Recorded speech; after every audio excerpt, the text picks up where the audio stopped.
अधिक साहसी कौन? विक्रम बेताल की 7वीं कहानी। पूर्वी समुद्री तट पर ताम्रलिपि नमक नगरी थी। वहां राजा चंद्रसेन का राज था। वो एक दयालु राजा था और अपनी प्रजा की खुशहाली के लिए तत्पर रहता था। उस नगर में सत्यशील नामक एक निर्धन युवक भी रहता था। वो राजा के दरबार में नौकरी के लिए प्रयासरत था, इसलिए प्रतिदिन राजमहल जाता, मगर निवेदन करने पर भी इसे द्वारपाल राजमहल में घुसने नहीं देता। दिन बीत रहे थे, मगर सत्यशील की राजा से भेंट नहीं हो पा रही थी। इसलिए उसने उन स्थानों पर जाना प्रारंभ किया जहां जहां राजा की सवारी जाती थी। इसके बाद भी सत्यशील की भेंट राजा से नहीं हो पाई, किंतु उसने प्रयास करना नहीं छोड़ा। एक दिन राजा चंद्रसेन अपने सैनिकों के साथ आखेट पर गए। वे वन में एक जंगली सुअर का पीछा करते करते दूर निकल गए और रास्ता भटक गए। उस समय सूरज सिर पर आ था। तेज धूप के कारण राजा को प्यास लगाई थी, किंतु दूर दूर तक पानी नहीं था। सैनिक पानी ढूंढने इधर उधर दौड़े, किंतु खाली हाथ लौट आए। रास्ते का भी उन्हें कुछ पता न चला। उसी समय एक पगडंडी के किनारे राजा चंद्रसेन को एक युवक दिखाई पड़ा। उन्होंने उसे अपने पास बुलाया। वह युवक सत्यशील था। उसने राजा को प्रणाम किया और अपने पास का पानी उन्हें प्रस्तुत किया, साथ ही कुछ फल भी प्रस्तुत किए। राजा ने उस पानी से अपनी प्यास बुझाए और मीठे फल खाकर तृप्त हो गए। वे सत्यशील से अत्यंत प्रसन्न हुए और बोले, युवक, कल दरबार चले आना, हम भेंट देकर तुम्हारा उपकार चुकाना चाहते हैं। तब सत्यशील ने कहा, महाराज, मुझे काम चाहिए, भेंट नहीं। मुझे अपने दरबार में नौकरी दे दीजिए, आपका बड़ा उपकार होगा।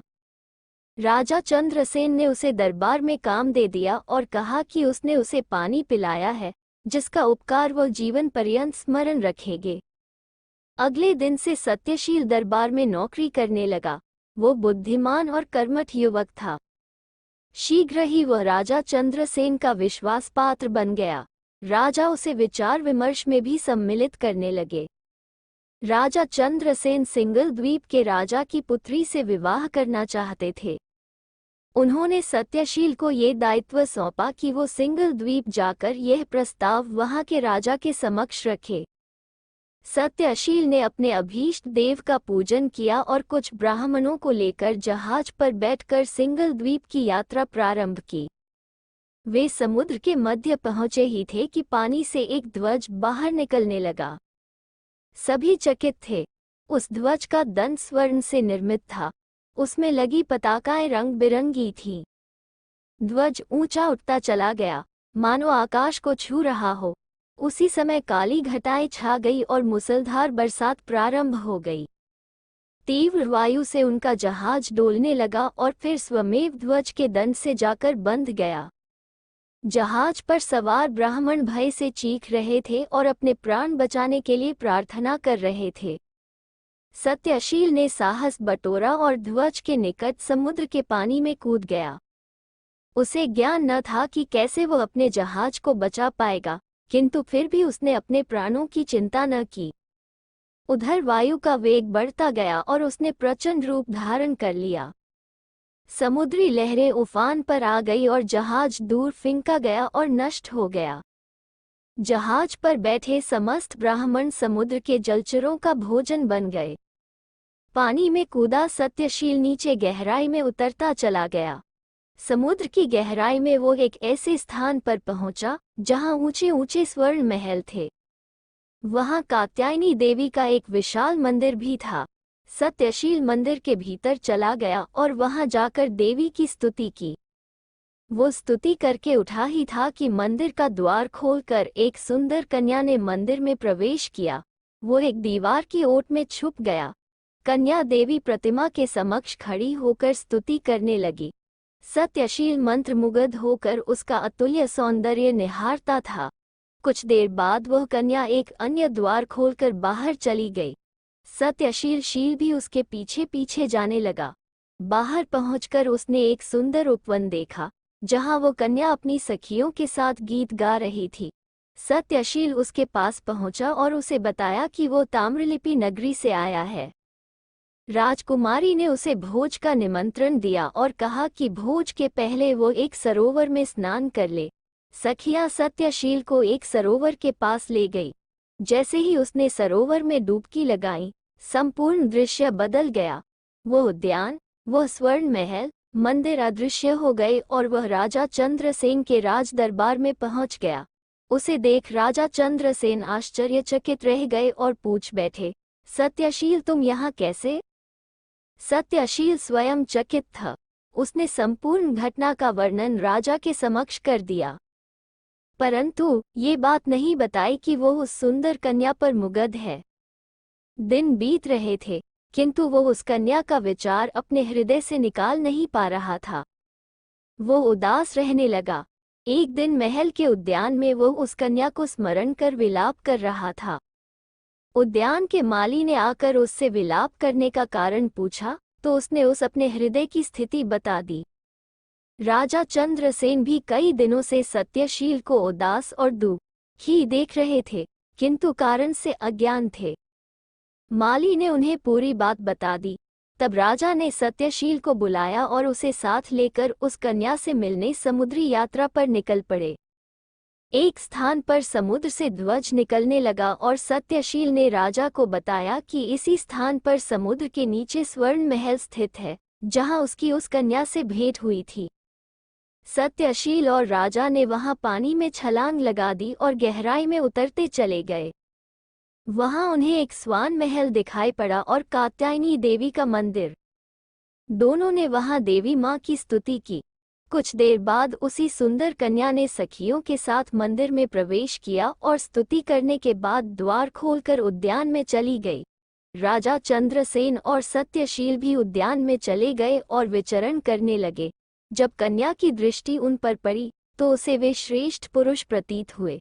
उसने अपनी सखियों को उन्हें बुलाने के लिए भेजा। सखियां आया और राजा चंद्रसेन से बोली, हे महापुरुष, हमारी राजकुमारी ने आपको अपना आतिथ्य स्वीकार करने बुलाया है। कृपा पधार कर हमें कृतार्थ करें। राजा चंद्रसेन ने आतिथ्य अस्वीकार करते हुए कहा, हम यहाँ देवी दर्शन के लिए आए थे, वो हम कर चुके।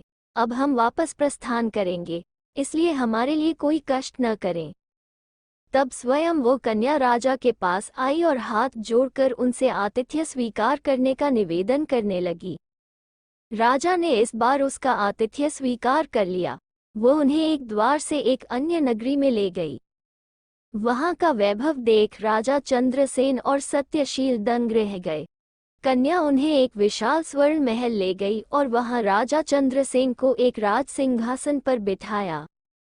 फिर हाथ जोड़कर बोली, महाराज, मैं असुरराज कालनेमी की पुत्री हूँ। भगवान विष्णु के चक्र से वे मृत्यु को प्राप्त हुई। उसके बाद से नगरी राजा विहीन है। आप मेरे पिता तुल्य हैं। मेरी आपसे प्रार्थना है कि इस राज्य की बागडोर अपने हाथों लेकर इसका उद्धार करें। ये राज्य ऐसा है जहां वृद्धावस्था और मृत्यु की बाधा नहीं है। यहाँ सभी मनोकामनाएं पूर्ण होती हैं।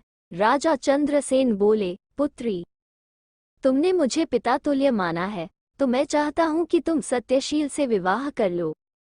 यह एक वीर और धैर्यवान पुरुष है। यह मुझे अति प्रिय है। ये तुमसे प्रेम करता है और विवाह का इच्छुक है।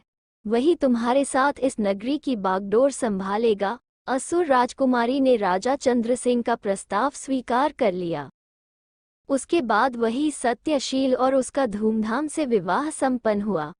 कुछ दिन उस नगर में रहने के उपरांत राजा ने नगर की बागडोर सत्यशील को सौंप दी और वहां से विदा ली।